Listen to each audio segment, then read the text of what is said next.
Nesse vídeo, vamos falar sobre máquinas. Máquina é todo um dispositivo ou ferramenta que atua modificando a força. Temos a máquina simples e a máquina complexa. Máquina simples altera a força. A complexa altera e transmite. Um exemplo de máquina simples é a polia, que consiste em uma roda móvel presa a uma barra resistente ou rígida. Outro exemplo, já da máquina complexa, é o macaco hidráulico. Se formos perceber, ele constitui de um sistema de alavancagem com um sistema de parafusos, ou seja, o conjunto dessas duas máquinas simples são simples, que vão originar a uma máquina melhor, modificada, ou até mesmo ela própria mais desenvolvida. As máquinas simples podem parecer ou não, apesar de sua simplicidade, elas tiveram uma grande importância no desenvolvimento das nossas máquinas atuais, como computadores, guindastes, entre outros. E eu vou falar sobre a espiral, ou mais conhecido como parafuso. Bom, a espiral consiste em um corpo com ranhuras em espiral, como já... Não, o parafuso consiste em um corpo com um corpo... eu vou cortar isso mesmo. Então, o parafuso consiste em um corpo com ranhuras em espiral. As ranhuras em espiral servem para poder manter o atrito, ou seja, conseguir manter ele preso na parede ou local que ele é fixado. Bom, um exemplo de espiral e que é usado no dia de hoje é a moça e o macaco. A moça, para. Vai ficar contínuo mesmo. Falta uma parte. Deixa. Já foi? A moça consiste no movimento de afastar e aproximar o parafuso com a espiral, as ranhuras, formando a espiral e o pino do parafuso em si, a haste. E uma ferramenta primordial não, uma ferramenta antiga utilizando a espiral é o moinho de cana utilizado pelos escravos na época em que o Brasil ainda era colônia. Eles serviam para extrair o conteúdo da cana. Outro objeto é o macaco. O macaco consiste na espiral e a alavancagem, no caso, é a parte que o Levi vai explicar. Eu vou falar sobre alavancas. As alavancas são uma das 6 máquinas simples do mundo e é uma das 3 ou 4 descobertas por Arquimedes no século 3 a.C., certo? A alavanca é nada mais nada menos que uma barra com um fulcro ou um ponto fixo e uma carga. O exemplo que eu dei aqui é uma alavanca que suporta uma carga pequena. Aqui, nós colocamos força aqui, a força é multiplicada e nós conseguimos carregar.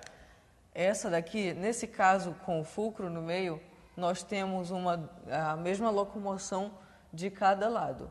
Já nesse caso aqui, a gente utiliza para carregar coisas maiores, mas em compensação o deslocamento é pequeno, enquanto que o nosso é grande. Essa daqui, nós colocamos a carga aqui e ela movimenta. Em relação a essa daqui, ela movimenta a carga muito menos do que essa daqui. Tem um movimento pequeno, enquanto que o nosso é maior ainda.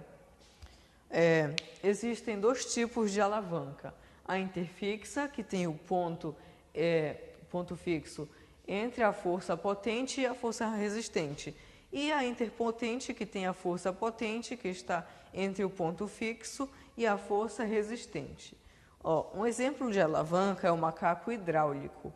O macaco hidráulico, nós aplicamos a força aqui, a força F, e tem uma distância até o M. Aqui é o esqueletinho que eu desenhei do tipo de alavanca. Está aqui o F, onde nós aplicamos a força, está aqui o fulcro, está aqui a distância, que nós precisamos de distância, está aqui um apoio, porque é para carregar cargas pesadas, é claro. E aqui é o momento da força. O que é o momento da força?